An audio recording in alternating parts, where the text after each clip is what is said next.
नमस्कार साथियों। आज हम लोग इस लेक्चर में समझेंगे ट्रेन 18 के बारे में, जिसको दोस्तों वंदे भारत के नाम से जाना जाता है। दोस्तों इसमें जो रखे गए हैं क्वेश्चंस वो लिमिटेड डिपार्टमेंटल कॉम्पिटिटिव एग्जामिनेशन, जो LDC एग्जामिनेशन होता है दोस्तों सेंट्रल डिपार्टमेंट में, तो उसके जो मोस्ट इम्पॉर्टेंट क्वेश्चन है जो बार बार रिपीट हुए हैं वही जो है इसमें रखा गया है। चलिए दोस्तों लेक्चर को स्टार्ट करते हैं। और दोस्तों ये लेक्चर जो है LDC एग्जाम के लिए बहुत ही ज़्यादा महत्वपूर्ण है। दोस्तों इसका हम लोग पहले इंट्रोडक्शन समझ लेते हैं कि वंदे भारत क्या है। The train 18 is a semi high speed train having speed 160 km/h and multiple unit train set with a quicker acceleration. दोस्तों जो ट्रेन 18 है इसको सेमी हाई स्पीड ट्रेन के नाम से जाना जाता है और इसकी जो स्पीड होती है दोस्तों 160 km/h है। और दोस्तों इसमें जो है मल्टीपल ट्रेन जो है यूनिट का सेट है, क्योंकि दोस्तों इसमें जो सेट है एक रैक में 16 कोच रहते हैं अभी, और चार कोच का एक सेट बनाया गया है जिसको बेसिक यूनिट के नाम से जाना जाता है। दोस्तों इसमें नेक्स्ट ये है कि इसको 0 से लेकर 40 किलोमीटर की स्पीड अटेंड करने में जो एक्सीलरेशन होता है उसकी वैल्यू होती है 0.8 मीटर/सेकंड²। और जब दोस्तों ये डीएक्सीलरेट होती है, जब ब्रेकिंग अप्लाई हो जाती है तो दोस्तों उस केस में इसका जो एवरेज डीएक्सीलरेशन होता है 1 मीटर/सेकंड² इसका एवरेज डीएक्सीलरेशन होता है। नेक्स्ट है दोस्तों in train 18 50% coach are power coach, that is motor coach. जैसा कि दोस्तों हम जानते हैं कि इसमें जो वंदे भारत ट्रेन सेट है इसमें अलग से इंजन इसको रैक को खींचने के लिए नहीं लगता। इसमें जो मोटर कोच होता है दोस्तों उसमें जो है मोटर लगे रहते हैं जिससे कि इसको क्षमता मिलती है जिससे कि कोच को ड्रॉप किया जाता है। As ICF could make one such train in 2018, therefore the project code name is 2018। ठीक है दोस्तों, इसमें यह कह रहा है कि इंटीग्रेटेड कोच फैक्ट्री जो है इस तरीके से एक रैक बनाया 2018 में। ठीक है, under the guidance of Sudhanshu money sir. तो जो है इसलिए इसको जो है ट्रेन 18 के नाम से जाना जाता है, इसको ट्रेन 18 के नाम से जाना जाता है। All coach are chair type coach for day travel and 180-degree revolution seat at executive class. दोस्तों वंदे भारत में अभी फैसिलिटी ये है कि इसमें चेयर कार है, यानी कि वंदे भारत में आप बैठकर यात्रा कर सकते हैं। अभी इसमें स्लीपर टाइप की व्यवस्था नहीं हो सकता आने वाले समय में स्लीपर टाइप की भी व्यवस्था बना दी जाए। और दोस्तों उसका जो एग्जीक्यूटिव चेयर क्लास होता है उसमें जो है 180 डिग्री उसको रिवॉल्व हो सकता है, यानी कि 180 डिग्री तक उसको रोटेट कर सकते हैं। दोस्तों जो ट्रेन 18 होता है ये जो है ICF यानी कि इंटीग्रेटेड कोच फैक्ट्री जो कि पेराम्बूर में है वहाँ पे इसका मैन्युफैक्चर किया गया और इसका जो डिजाइन किया गया था दोस्तों वो RDSO यानी कि research design and standard organisation के द्वारा इसको जो है डिजाइन किया गया था। और दोस्तों इसको जो रिनेम किया गया वंदे भारत वो जो है 27 जनवरी 2019 को जो है इसको ट्रेन 18 से नाम बदल करके वंदे भारत रखा गया। और दोस्तों इसको एक रैक बनाने में लगभग 115 करोड़ रुपए का खर्चा आया। अब दोस्तों समझ लेते हैं फादर ऑफ वंदे भारत।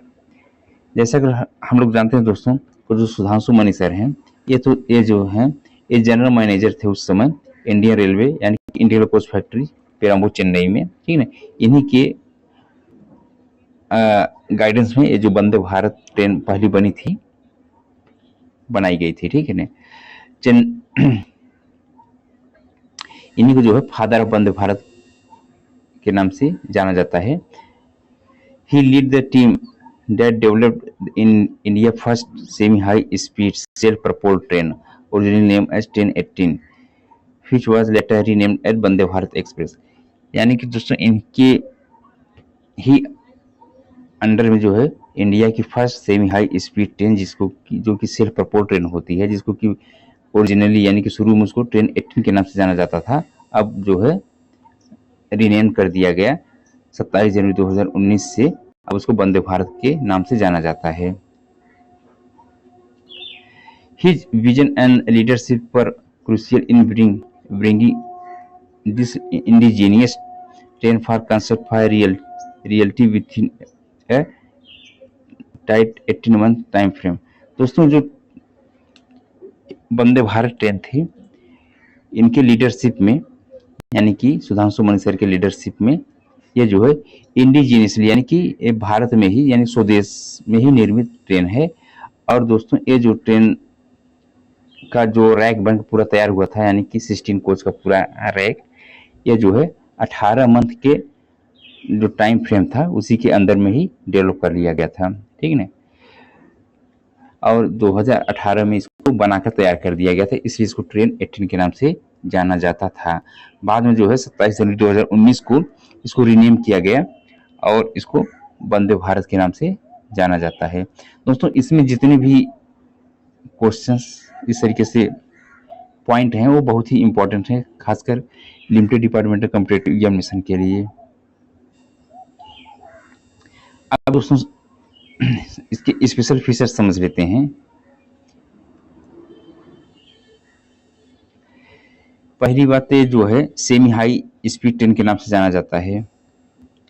दोस्तों इसको वन रैक यानी कि एक रैक जो 16 कोच का रैक था उसको बनाने में लगभग 115 करोड़ रुपया खर्च आया। नेक्स्ट बात दोस्तों की ये जो है इंडिजीनियसली यानी कि मेक इन इंडिया प्रोजेक्ट के अंतर्गत ये जो है इंडिजीनियसली डेवलप्ड ट्रेन सेट है, ठीक है। वंदे भारत है distributed power with push pull technology, यानी कि वंदे भारत में दोस्तों डिस्ट्रीब्यूटेड पावर है जिसकी जो पुश पुल टेक्नोलॉजी पे बेस्ड है। और दोस्तों जो सबसे ज़्यादा इंपॉर्टेंट बात यह है कि जो फर्स्ट वंदे भारत थी वो न्यू दिल्ली से लेकर के बनारस के बीच में 12 फरवरी 2019 को चलाई गई थी। जो सेकेंड वंदे भारत थी दोस्तों वो न्यू दिल्ली से लेकर के श्री माता वैष्णो देवी कटरा के लिए 5 अक्टूबर 2019 को चलाई गई थी।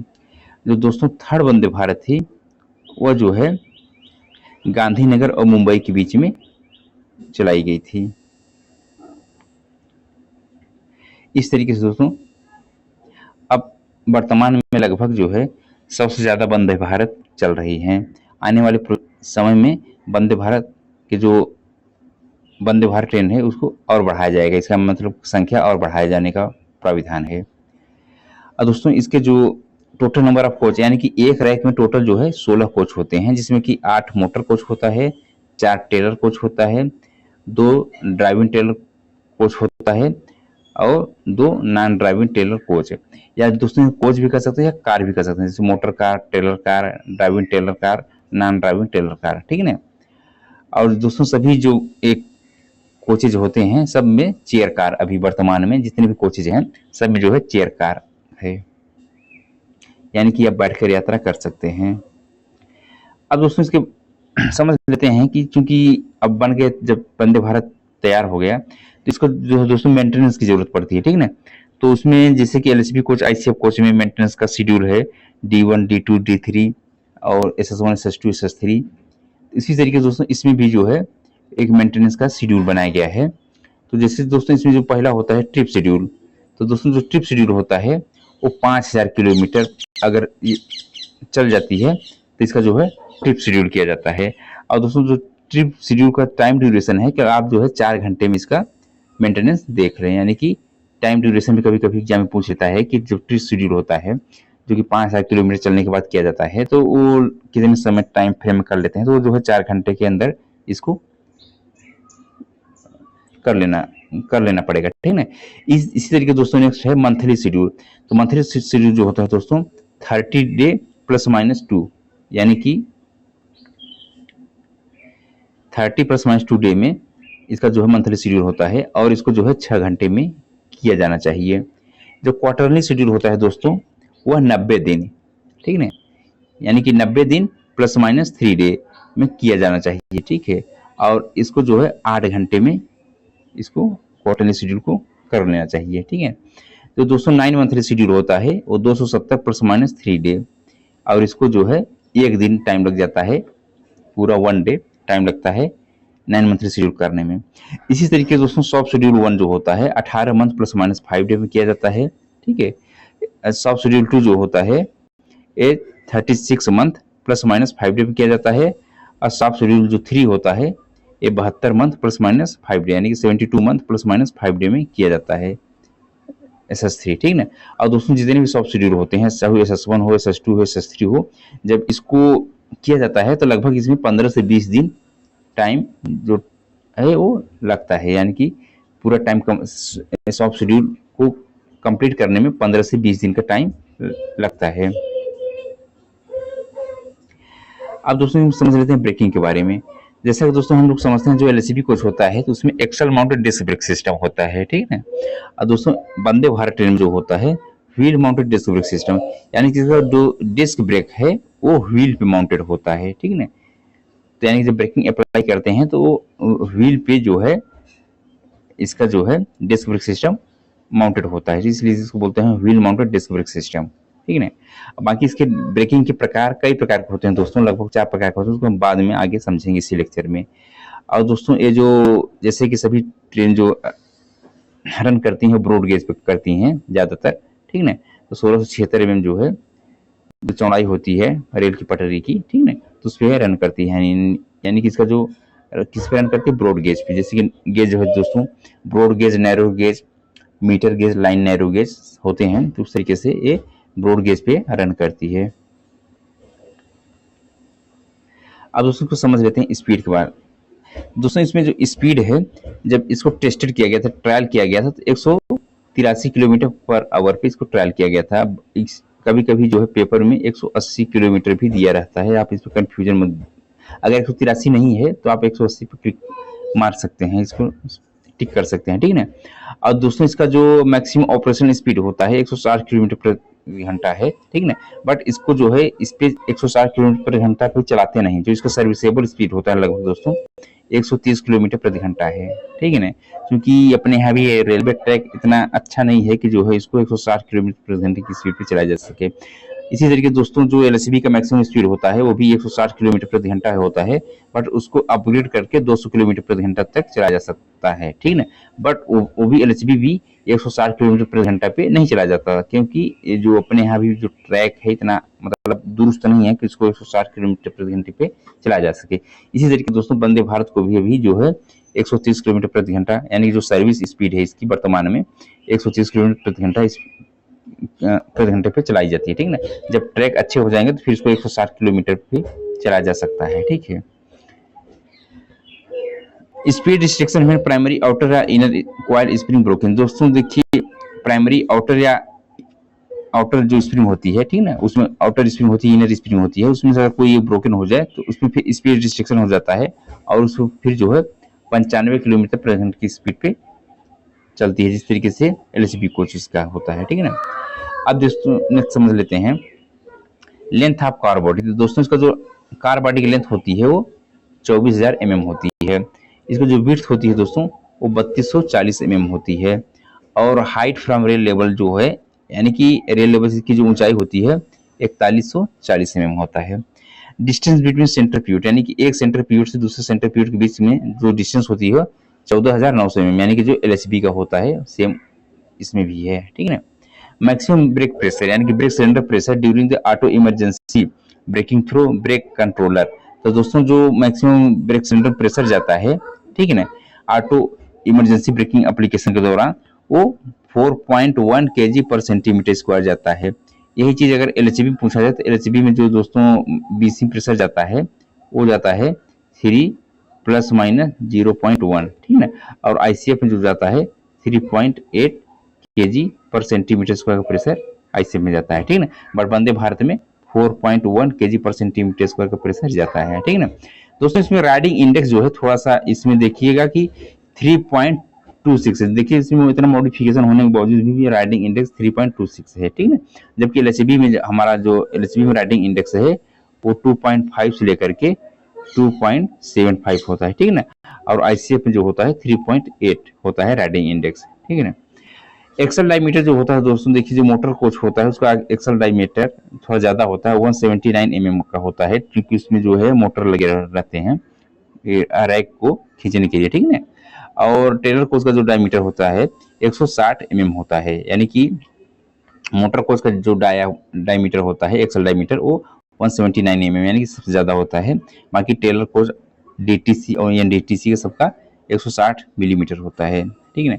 व्हील डायमीटर देखिए दोस्तों समझ लेते हैं कि देखिए इसमें जो व्हील डायमीटर है 952 mm, अगर नया रहेगा तो 952 mm होगा, ठीक है ना।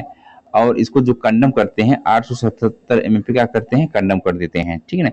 अब दोस्तों जब सॉफ्ट शेड्यूल जब होता है तो लास्ट जब वहां पे होता है तो उसका हाफ वारंट आता है, तो हाफ वारंट जो लिमिट है इसकी वो 915 mm है, ठीक है, इसका ध्यान दीजिएगा, यहाँ पे 915 mm रहेगा हाफ वारंट। दोस्तों इसमें जो व्हील गेज है 1600 plus minus 0.8 mm of load of vehicle limit, ठीक है ना, यानी कि 1600 plus minus 0.8 mm of vehicle limit पे है, और 1600 प्लस माइनस दोस्तों ये 0.3 होगा, 0.3 ये जो सर्विस लिमिट है।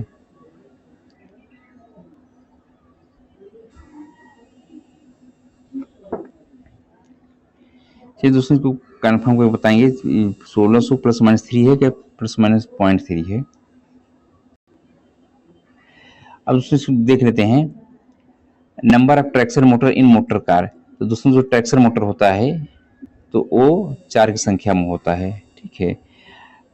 मैक्सिमम ट्रैक्टिव इफोर्ट इन मोटर कार, यानी कि जो मैक्सिमम ट्रैक्टिव इफोर्ट होता है मोटर कार में वो 160 किलो न्यूटन का होता है। मैक्सिमम ब्रेकिंग इफोर्ट जो होता है 94 किलो न्यूटन का होता है, ठीक है। सीट कैपेसिटी समझ लेते हैं दोस्तों। जो सीट कैपेसिटी होता है जो ड्राइविंग टेलर कार होता है तो उसमें 44 होता है, यानी कि 44 पैसेंजर 44 पैसेंजर बैठने की व्यवस्था होती है। मोटर कोच और टेलर कोच में दोस्तों 78 होता है, और एनडीटीसी में जो होता है नॉन ड्राइविंग टेलर कार में 56 जो होता है एग्जीक्यूटिव क्लास होता है, जिसको एग्जीक्यूटिव क्लास कहते हैं, तो 56 ये होता है, बैठने की व्यवस्था होती है, ठीक है।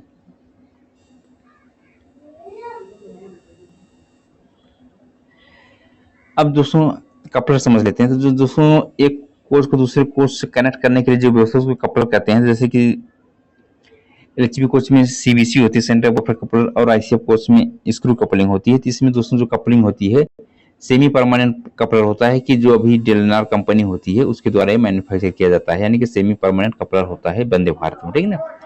इसकी हाइट फ्रॉम रेल लेवल, यानी कि जो हाइट होती है रेल लेवल से, यानी कि इस कपलर की 940 प्लस 0-5 mm इसकी जो है रेल लेवल से हाइट होती है सेंटर बफर कपलर का। जैसा कि दोस्तों हम समझते हैं कि चूंकि जो रैक होता है वंदे भारत का, ठीक है, तो इस तरीके से 16 कोच कनेक्ट रहते हैं।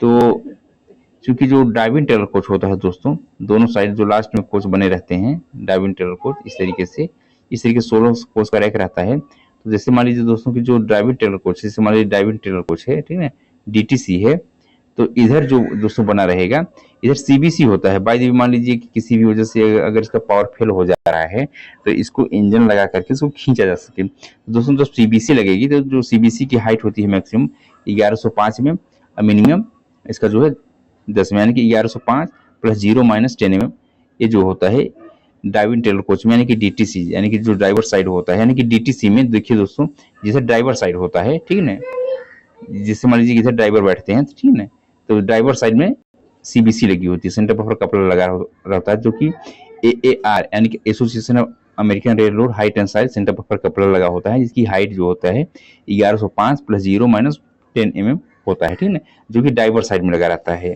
ठीक है। बाकी जो उसके इधर रहेगा तो इधर जो है सेमी परमानेंट कपलर लगा रहेगा, जो कि डेनलार कंपनी का रहेगा, ठीक ना। अब दूसरे का जो बोगी फ्रेम होता है वाई फ्रेम फैब्रिकेटेड टाइप का होता है, ठीक है ना। जो बोगी फ्रेम होता है वाई फ्रेम फैब्रिकेटेड टाइप का होता है। और दूसरे इसमें जो बोगी होता है वो जो होता है बॉलेस्टर लेस होता है, इसमें बॉलेस्टर नहीं होता, ठीक है ना। इसमें क्वाइल स्प्रिंग यानी कि प्राइमरी में जो होता है क्वाइल स्प्रिंग होता है, और क्वाड स्प्रिंग सस्पेंशन होता है, और जो सेकेंडरी होता है दोस्तों उसमें एयर सस्पेंशन होता है, ठीक है। और दोस्तों सबसे बड़ी बात यह है कि इसमें फीबा डिवाइस जो है नहीं लगाया जाता, यानी कि वंदे भारत का जो रैक है उसमें सेकेंडरी सस्पेंशन जो है एयर स्प्रिंग तो है, बट इसमें फीबा डिवाइस नहीं लगाया गया है अभी, ठीक है। इसमें जो ड्राफ्ट गियर होता है दोस्तों वो बैलेंस टाइप का होता है, यानी कि इसका जो ड्राफ्ट गियर है वो बैलेंस टाइप का है। अब दोस्तों की जो गैदरिंग रेंज है सीबीसी की, सेंटर बफर कपलर की, तो जैसे कि एचबी कोच में होता है plus minus 110 mm horizontal gathering range, और वर्टिकल होता है जो प्लस माइनस 19 mm, ठीक है ना। तो ये जो है प्लस माइनस 90 mm जो है वर्टिकल गैदरिंग है, और हॉरिजॉन्टल गैदरिंग जो होता है प्लस माइनस 110 mm। दोस्तों का जो व्हील बेस होता है वो जो है 27 mm होता है, ठीक है ना। जैसे कि ICF में 2896 रहता है व्हील बेस, यानी कि एक एक्सल से दूसरे एक्सल के बीच का जो डिस्टेंस होता है, ठीक है, तो एक ही बोगी में, तो इसमें जो है 27 mm है। और लेंथ ऑफ रैक, यानी कि एक रैक, यानी कि जो वंदे भारत का रैक है दोस्तों 16 कोच का, उसका जो लेंथ है वो 384 मीटर है, ठीक है। और एक कोच की जो लेंथ होती है दोस्तों वो 24,000 mm होती है। और बोगी का वेट जो होता है दोस्तों, यानी कि जिसकी ट्रॉली होती है वो 7.79 टन का होता है, ठीक है। और बाकी जिसमें मोटर कोच होता है दोस्तों, तो उसमें मोटर लगे रहते हैं, ट्रैक्शन मोटर, तो उसका वेट थोड़ा ज्यादा होता है, उसका होता है 11.11 टन, 11.11 टन, ठीक है ना।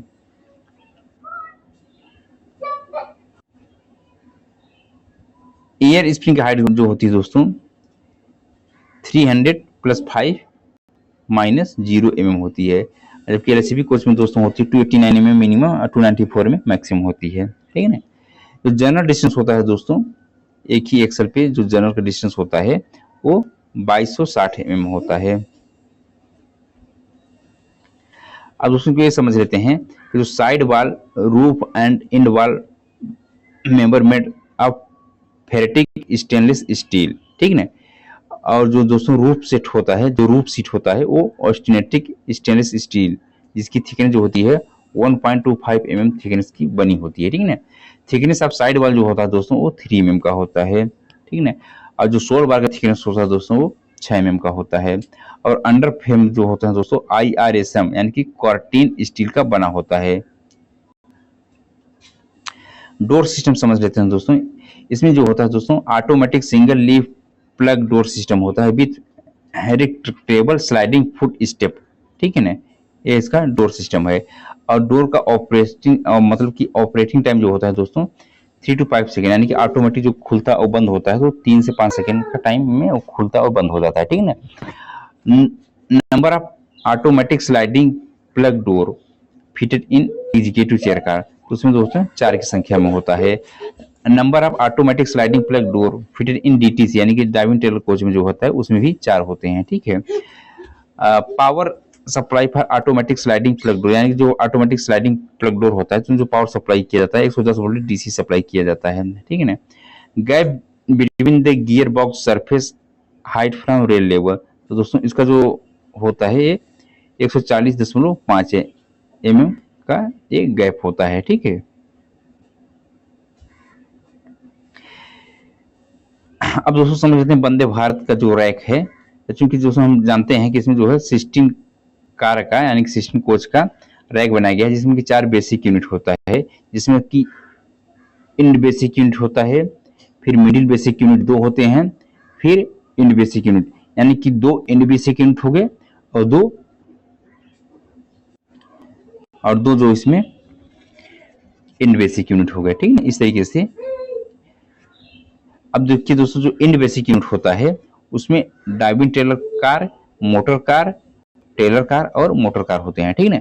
जो मिडिल बेसिक यूनिट होते हैं उसमें non driving trailer car, motor car, trailer car और मोटर कार होता है, ठीक है ना। टोटल नंबर ऑफ इसमें जो कोचेज होते हैं दोस्तों एक ही रैक में 16 होते हैं, जिसमें कि 2 जो है ड्राइविंग टेलर कार होता है, 4 टेलर कार होता है, 8 मोटर कार होता है और 2 नॉन ड्राइविंग टेलर कार होता है। अब दोस्तों इसमें जो है फॉर्मेशन इस तरीके से होता है, यहाँ पे देखिए जैसे कि बेसिक यूनिट यहाँ पे, इंड बेसिक यूनिट एक यहाँ पे है और एक इंड बेसिक यूनिट यहाँ पे है। ध्यान देने वाली बात यह है दोस्तों जैसे कि ये है ड्राइविंग टेलर कार है, ठीक है, और ये है मोटर कार, फिर उसके बाद टेलर कार, फिर मोटर कार, ठीक है। फिर मोटर कार से मोटर कार के यहाँ पर कनेक्शन होगा, ठीक है, यहाँ पे फिर इस तरीके से trailer car, motor car, non driving trailer car. दोस्तों ध्यान देने की बात यह है कि नॉन ड्राइविंग टेलर कार को यहाँ पे नॉन ड्राइविंग टेलर कार से ही जोड़ा जाता है, ठीक है ना, यहाँ पे कपलिंग है। फिर इस तरीके से motor car, trailer car, motor car, फिर यहाँ पे मोटर कार यहाँ पे जुड़ा, फिर टेलर कार, मोटर कार, फिर लास्ट में ड्राइविंग टेलर कार। इस तरीके से इसका रैक का फॉर्मेशन है, यानी कि एक बेसिक यूनिट में 4 कोच आते हैं। अब दोस्तों समझ लेते हैं कि जो ड्राइविंग टेलर कार होता है उसमें क्या क्या होता है। तो दोस्तों पहली बात तो ड्राइविंग टेलर कार में बैटरी होती है जो कि लिथियम आयरन फॉस्फेट की बनी बैटरी होती है, ठीक है ना। और बैटरी चार्जर होता है, मेन एयर कंप्रेसर होती है जिसकी कैपेसिटी जो होती है मेन एयर कंप्रेसर की 200 लीटर की होती है। और मेन एयर कंप्रेसर जो फिटेड होता है वो ड्राइविंग टेलर कार के साथ साथ जो नॉन ड्राइविंग टेलर कार होता है उन दोनों में फिट होता है मेन एयर कंप्रेसर, ठीक है ना। एमआर जिसका MR pressure cut in and cut out setting on the pressure governor जो होता है F14 फॉर EMAC 7.5 बार, ठीक ना, और 10 बार।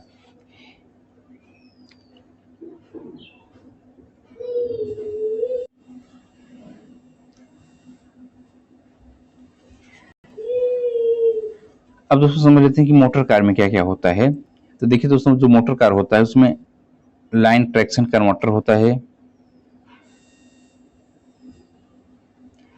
फिर ब्रेक चॉपर रजिस्टर होता है, फिर 4 नंबर ट्रैक्शन मोटर होते हैं, यानी कि 4 की संख्या में प्रत्येक एक्सल पे ट्रैक्शन मोटर लगाए जाते हैं। These motor are fully suspended 3 phase AC, यानी कि 3 फेज AC होता है दोस्तों, और फुल्ली सस्पेंडेड होता है, और ये 4 की संख्या में होते हैं, यानी कि प्रत्येक एक्सल पे लगाए जाते हैं। तो दोस्तों NDTC होता है नॉन ड्राइविंग टेलर कार, तो उसमें जो होता है एग्जीक्यूटिव चेयर कार है, और उसमें जो है 56 लोगों की बैठने की व्यवस्था होती है, 56 सीट होते हैं। टेलर कार में दोस्तों जो होता है बेसिकली वो जो है ट्रांसफार्मर होता है, वैक्यूम साइकिल ब्रेकर होता है, पैंटोग्राफ होता है, एक्सिलरी कन्वर्टर होता है, ठीक है ना, ये टेलर कार में होता है। अब दोस्तों इसमें वाटर टैंक कैपेसिटी समझ लेते हैं जो कि अंडर स्लग में होता है, और जो होता है उसकी कैपेसिटी जो होती है 1100 लीटर की होती है, ठीक है ना। अब उसमें नेक्स्ट समझ लेते हैं बियरिंग के बारे में। तो दोस्तों इसमें जो बियरिंग होती है CTRB बियरिंग होती है, यानी कि कांटे टेपर और जिस तरीके से LCV कोचेज में होते हैं, ठीक है। अब दोस्तों इसका जो braking position of master controller used for दोस्तों जो ब्रेकिंग पोजीशन होता है, यानी कि ब्रेकिंग पोजीशन मास्टर कंट्रोलर का ये यूज किया जाता है सर्विस ब्रेकिंग और इमरजेंसी ब्रेकिंग के लिए, ठीक है ना। यानी कि जो इसका मास्टर कंट्रोलर यूज किया जाता है ब्रेकिंग पोजीशन में, ठीक है, braking position of master controller use किया जाता है सर्विस ब्रेकिंग और इमरजेंसी ब्रेकिंग के लिए, ठीक है ना। Number of passenger alarm push button, यानी कि ACP जो होता है दोस्तों इसमें 4 होता है पर कोच, यानी कि इसमें जो होता है 4 होता है दोस्तों। इसमें जो ACP होता है इसको खींचना नहीं पड़ता, इसमें पुश बटन होता है, ठीक है ना, एक बटन टाइप का होता है पुश बटन, ठीक है ना, इसको दाबना पड़ता है, जिसके बटन को पुश किया जाता है ना। तो उस तरीके से इसमें जैसे कि LHB में कोच में क्या होता है कि पुल बॉक्स होता है, उसको खींचेंगे तब जो ACP होती है। ICF कोच में जंजीर बना होता है, उसको जंजीर को खींचना पड़ता है, चैन खींचना पड़ता है, तब ACP होती है। इसमें जो है दोस्तों बटन टाइप का रहता है, उसको पुश कर देंगे तो ACP हो जाएगी, ठीक है ना। Function of brake chopper register in Vande Bharat, इसका क्या फंक्शन होता है ब्रेक चॉपर रजिस्टर का। तो क्या करता है वोल्टेज को रेगुलेट करता है, इंप्रूव ब्रेकिंग परफॉर्मेंस, यानी कि ब्रेकिंग परफॉर्मेंस को इंप्रूव करता है, और डिसिपेट एक्सेस एनर्जी, यानी कि जो एक्सेस एनर्जी होती है उसको क्या करता है डिसिपेट करता है। ये काम होता है ब्रेक चॉपर रजिस्टर का। अब दोस्तों इसमें समझ लेते हैं जो ब्रेक पैड होता है वो 35 mm रहेगा तो न्यू रहेगा, कंडम इसको दोस्तों 8 mm पे करते हैं। यही चीजें LHB में जो कंडम करते हैं 7 mm पे करते हैं, और उसका न्यू जो होता है 35 mm साइज होता है, ठीक है ना। Clearance between the brake pad and brake disc surface, तो दोस्तों जो ब्रेक पैड और ब्रेक डिस्क के बीच का जो डिस्टेंस वो क्लियरेंस होता है वो 2 से लेकर के 4 mm के बीच में होता है, ठीक है ना। यही चीज अगर LHB में पूछा जाए तो उसमें 1.5 mm होता है, ठीक है ना। ब्रेक डिस्क जो ब्रेक डिस्क का डायमीटर होता है दोस्तों इसमें देखिए थोड़ा ज्यादा चौड़ा होता है, क्योंकि ये wheel mounted disc brake system है ना, तो इसमें जो है 750 mm है, जबकि 640 mm को LHB कोच में होता है, एक्सल माउंटेड डिस्क ब्रेक में 640 mm होती है, ठीक है ना। और दोस्तों इसमें जो है एयर स्प्रिंग जो होता है पर कोच में, यानी कि नंबर ऑफ एयर स्प्रिंग पर कोच, ये जो है पर कोच में 4 की संख्या पे होता है, यानी जिस तरीके से पर बोगी में 2 रहेगा तो पर कोच में 4 हो गया, ठीक है ना। और इसकी जो एयर स्प्रिंग की जो कैपेसिटी होती है दोस्तों 160 किलो न्यूटन की होती है एयर स्प्रिंग की कैपेसिटी। और उसमें जो टॉयलेट सिस्टम है इसमें जो है ये वो भी इसमें भी जो है बायो वैक्यूम टॉयलेट है, यानी कि bio vacuum toilet system Vande Bharat में रहता है। Number of bio vacuum toilet पर कोच, देखिए दोस्तों जो बायो वैक्यूम टॉयलेट होता है ये जो है डीटीसी यानी कि ड्राइविंग टेलर कोच में एक की संख्या में होता है। बाकी जो मोटर कार टेलर कार और नॉन ड्राइविंग टेलर कार हैं इन सब में जो है 2 की संख्या में होता है number of bio vacuum toilet, ठीक ना। और दोस्तों इसको जो इलेक्ट्रिसिटी सप्लाई मिलती है, दोस्तों इसको इलेक्ट्रिसिटी जो सप्लाई मिलती है यानी कि वैक्यूम बायो टॉयलेट को, ठीक ना, तो इसको जो है 24 वोल्टेज डीसी सप्लाई पे ये वर्क करता है, यानी कि बायो वैक्यूम टॉयलेट जो कि फ्लशिंग सिस्टम भी होता है उसमें फ्लश करने के लिए, ठीक ना। अब दोस्तों समझ लेते हैं प्रेशर। जैसे कि दोस्तों जो एलएचबी कोच या आईसीएफ कोच है तो उसमें बीपी का प्रेशर होता है, एफपी का प्रेशर होता है, ठीक ना। क्योंकि दोस्तों इसमें जो वंदे भारत ट्रेन है इसमें एफपी का प्रेशर नहीं होता, अगर एग्जाम में पूछा जाए तो एफपी प्रेशर नहीं होता। इसमें दोस्तों बीपी का प्रेशर रहेगा 5 kg पर सेंटीमीटर स्क्वायर। और इसमें दोस्तों दूसरा होता है एमआर का प्रेशर यानी कि मेन रिजर्वायर का प्रेशर जो कि 8 से 10 kg पर सेंटीमीटर स्क्वायर का प्रेशर होता है, ठीक ना। ये ध्यान देने वाली बात है। अब दोस्तों इसमें समझ लेते हैं ब्रेकिंग, यानी कि इसमें जो है 4 प्रकार की ब्रेकिंग होता है। तो पहला ब्रेकिंग है यहाँ पे यह है electropneumatic micro processor control frictional service brake, पहला, ठीक ना। दूसरा जो होता है दोस्तों इलेक्ट्रिक रीजनरेटिव सर्विस ब्रेक। तीसरी टाइप की जो ब्रेकिंग होती है दोस्तों पार्किंग ब्रेक, ठीक ना। Spring applied air release parking brake 1 पर व्हील सेट, यानी कि प्रत्येक व्हील सेट पे जो होता है ये पार्किंग ब्रेक होता है, ठीक ना। Fail safe electropneumatic friction emergency brake, चौथा ये होता है fail safe electropneumatic friction emergency brake. और दोस्तों जो ब्रेक एप्लीकेशन होता है तो वो जो है ब्रेक एप्लीकेशन लगभग जो है 2 सेकंड में हो जाता है। जैसे कि एलएचबी कोच में दोस्तों 3 से 5 सेकंड में होता है, आईसीएफ कोच में 3 से 5 सेकंड में ब्रेक एप्लीकेशन होता है। बट वंदे भारत केस में चूंकि इसमें इलेक्ट्रॉनिक डिवाइसेज है, माइक्रो प्रोसेसर बेस्ड है, ठीक ना, तीसरी इसमें जो है ब्रेकिंग एप्लीकेशन 2 सेकंड में हो जाता है और जो ब्रेक रिलीज होता है वो 2 से 2.5 सेकंड, यानी 2.5 सेकंड में जो है ब्रेक रिलीज हो जाता है। जबकि आईसीएफ और एलएचबी कोच में जो ब्रेक रिलीज होता है वो 15 से 20 सेकंड में रिलीज होता है, ठीक ना। इमरजेंसी ब्रेक एप्लीकेशन दोस्तों इसमें जो होता है 1.5 सेकंड के अंदर जो है इमरजेंसी ब्रेक एप्लीकेशन हो जाता है। अब पार्किंग ब्रेक रिलीज, देखिए दोस्तों जो पार्किंग ब्रेक है वो कब रिलीज होगा जब एमआर का प्रेशर बढ़ने लगेगा, ठीक है, अब बिकम 4.5, जब एमआर का प्रेशर बढ़ते बढ़ते 4.5 kg पर सेंटीमीटर स्क्वायर हो जाएगा, ठीक है ना, तो उसमें जो है पार्किंग ब्रेक फिर रिलीज हो जाएगी, ठीक है ना। जो सेंटर पिवट पिन का जो वेट होता है दोस्तों 113 किलोग्राम का होता है।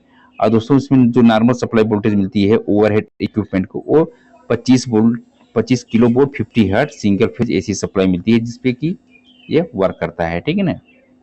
ये दोस्तों जो है इम्पोर्टेंट इसमें भी रखे गए थे। अब दोस्तों जो दूसरा लेक्चर आएगा उसमें भी जो है इसी तरीके से जो इम्पोर्टेंट है खास करके एलडीसी एग्जाम के लिए दोस्तों जो लेक्चर तैयार किया गया था वो एलडीसी एग्जाम जो होता है limited department competitive examination CNW department में टेक्नीशियन और हेल्पर टू टेक्नीशियन के लिए और टेक्नीशियन टू जेई के लिए जो प्रमोट होता है 25% टैलेंटेड कोटा के अंतर्गत। तो दोस्तों इस तरीके से ज़्यादातर क्वेश्चन पूछे जाते थे। तो उसमें जो है इसमें इस लेक्चर में इम्पोर्टेंट टाइप की जो है क्वेश्चंस रखे गए थे। आशा करते हैं आप लोग वीडियो पसंद करेंगे। धन्यवाद दोस्तों।